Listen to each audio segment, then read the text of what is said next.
But when you start to have people like BlackRock being like, you know what, we actually like Bitcoin now, that's a sign to pay attention. You know what I mean? So I think people need to, in the Bitcoin space, need to be very aware that there is a fight being had right now about the future of Bitcoin. Whitney Webb sheds light on the covert maneuvers of Wall Street giants like Larry Fink and the insidious efforts to co-opt revolutionary technologies like Bitcoin.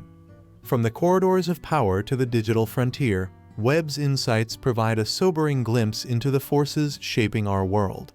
The battle for Bitcoin Webb kicks off with a critical examination of Bitcoin's potential as a tool for financial freedom and the looming threat of co-option by entrenched interests. As BlackRock and other financial titans cozy up to Bitcoin, Webb warns of the dangers of surrendering this revolutionary technology to the very forces it was designed to resist. Well, I definitely think Bitcoin has the potential to be a tool for financial freedom, but I think there's major efforts well underway to co-opt that to serve the same agenda, right? And so I think people in the Bitcoin space that want it to be a tool for financial freedom need to get wise to those efforts to co-opt and resist. Because it's either a tool of financial freedom or it's not. You know what I mean?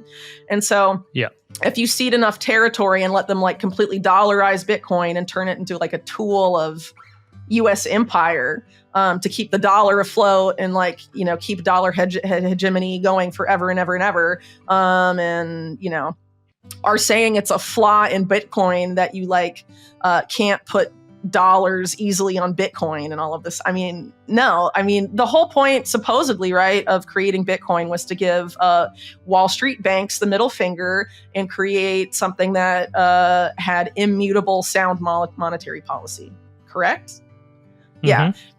So if you allow them to co-opt it so it's not those things anymore, what are you left with? Is it a tool of financial freedom, or is it just, the promise of Bitcoin been hollowed out and replaced with Wall Street garbage? There's all sorts of things that are happening in Bitcoin right now that could be under that umbrella. But when you start to have people like BlackRock being like, you know what, we actually like Bitcoin now, that's a sign to pay attention. You know what I mean? So I think people need to, in the Bitcoin space, need to be very aware that there is a fight being had right now about the future of Bitcoin. And you have to decide which side you're on. Are you going to fight for Bitcoin to be a tool of financial freedom, or are you going to allow it to be co-opted by the powers that be that it was supposedly designed to resist them and, be something they can't control? Are you going to give them control of it?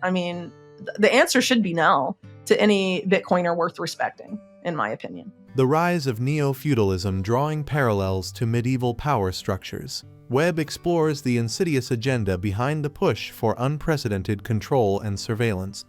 From the regulation of the internet to the end of online anonymity, we witness the emergence of a neo-feudal society where the elites seek to maintain their dominance at any cost.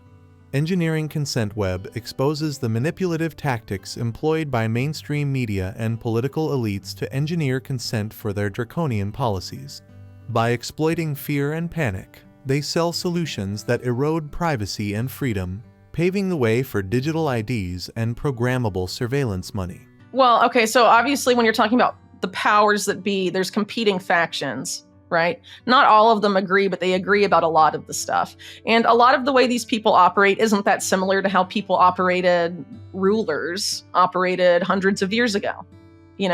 They want complete and control of money and political power and power more broadly, because then they can do whatever they want for themselves and have a double standard for themselves, but force other people to live a certain way to support their lifestyle, right? Mm.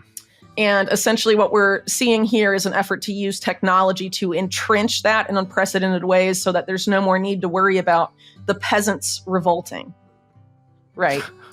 I think that's ultimately what it comes down to. So as an example, this push for a regulated internet and the end of online anonymity and all of that is directly related to the fact that it's a mathematical inevitability that our debt-based monetary system will collapse at some point. And that the banking system, particularly Wall Street, and its global equivalents have engaged in an unprecedented degree of malfeasance and corruption and insane financial gambling activities. And just like 2008, right? That's going to explode at some point. But in 2008, people knew it was the banks and they were mad at the banks, weren't they? So if you're the banks and that's going to happen again, and you're in bed with the intelligence agencies and the government, or in the case of the US, you own the central bank, right? You don't want that to happen again. So how do you find a way to blame somebody else for the financial system imploding? And when you bring the financial system back, what do these people, people like Jamie Dimon and all these top bankers, like what is their ideal scenario for money and how people interact with and use money? Well, being able to grift as much as you want and take as much as you want from the people under you without them knowing or complaining, because that's what they've been doing for decades, right? Wall Street. So they want to keep doing that. They don't want to change their behavior.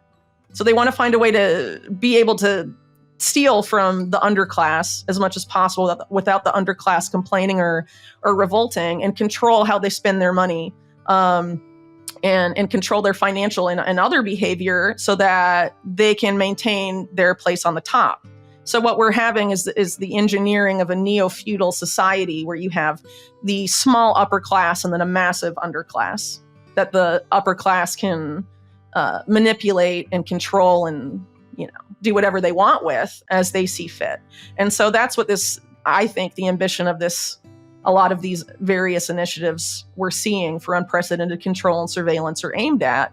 And the goal is to use technology, whether it's AI or any of these other emerging technologies, to be able to do that, because obviously there's so much more of us than there are of them.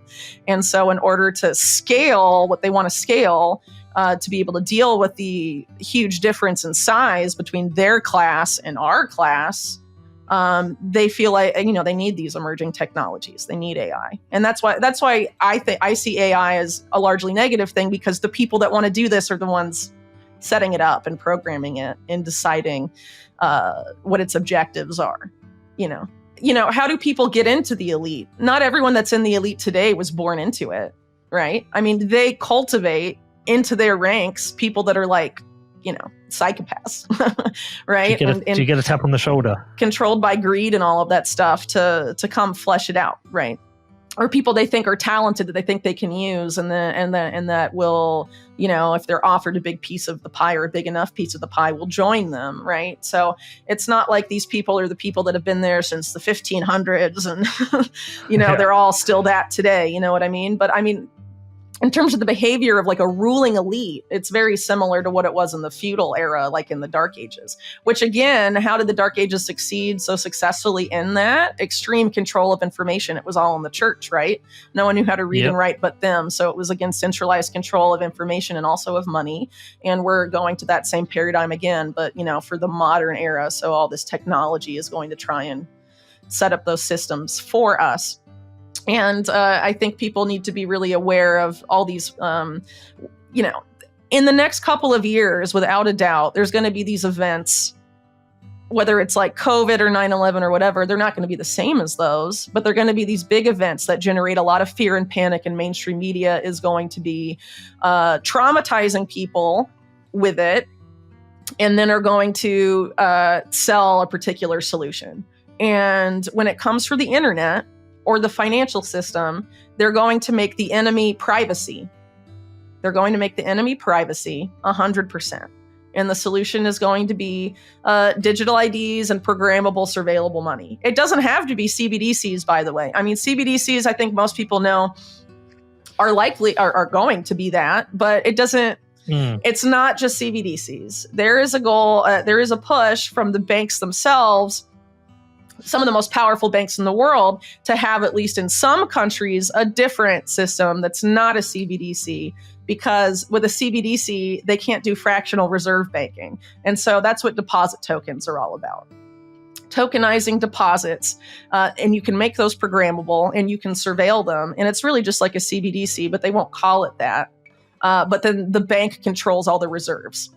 and maybe they'll bank some of their reserves at the Fed or whatever, but they can still do fractional reserve banking and credit creation and all of this stuff and not actually have to keep a one-to-one peg of reserves like CBDCs or like a fiat peg stablecoin.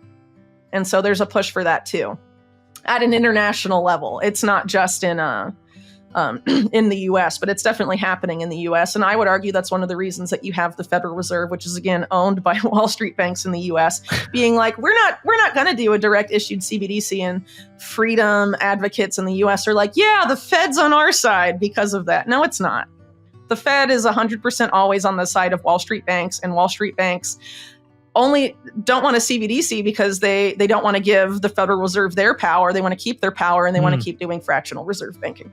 I don't know. I think there's a lot of people in Congress that get into Congress campaigning on certain issues, and then once they're there long enough, they backtrack completely. There's a lot of examples of that historically and currently in the U.S. for sure. So, I mean, Elizabeth Warren is garbage. The DNC got all this money, from Sam Bankman-Fried? How anti-crypto are they really? I think it's they're willing to play ball and set up regulations and be the kingmakers in the crypto industry. I think there's a lot of, I think that's going to happen. And then they're going to try and nix everything that doesn't serve them. And again, financial privacy being the main thing that doesn't serve them. But they also want to give unprecedented control to the DOJ to go and contact any crypto exchange or even Tether, right? And be like, freeze these wallets. We've decided those wallets need to be frozen. So that's escalating, obviously.